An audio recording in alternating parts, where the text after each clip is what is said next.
my two values as we look at these tough budgets. The first is I'm going to work with all of you as partners when I'm governor.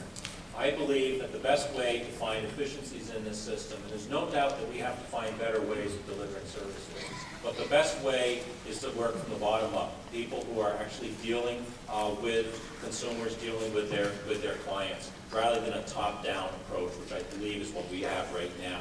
And the second value, and I feel this very, very strongly and passionately, is we're going to prevent damage to people and our community-based system.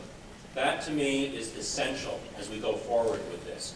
And I'm going to tell you that I believe that we need a balanced approach to budgeting. And I believe I'm the only one up here who's been willing to go out there and say, use rainy day funds if we need them, and use additional revenues if we need them too. And that's somewhat politically risky, but I think it's important that we talk about it. That's the way we've dealt with these issues in the past, and that's the way we have to deal with them going forward.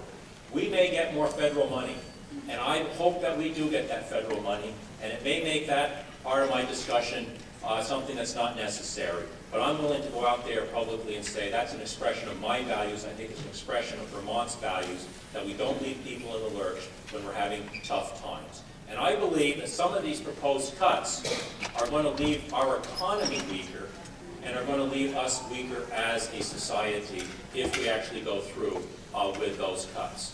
And an example of that is the research that was done by the legislature's economists at my request as chair of the Senate Health and Welfare Committee, talking about all the federal money that we might be sending back if we make these general fund cuts, and the impacts on our overall Vermont economy. Over 1,000 jobs. It's not your jobs, it's the jobs that ripple through when you send $25 million back to the federal government. That leaves us in a weaker position when we get out of this recession. Thank you, Senator. I don't believe that we should be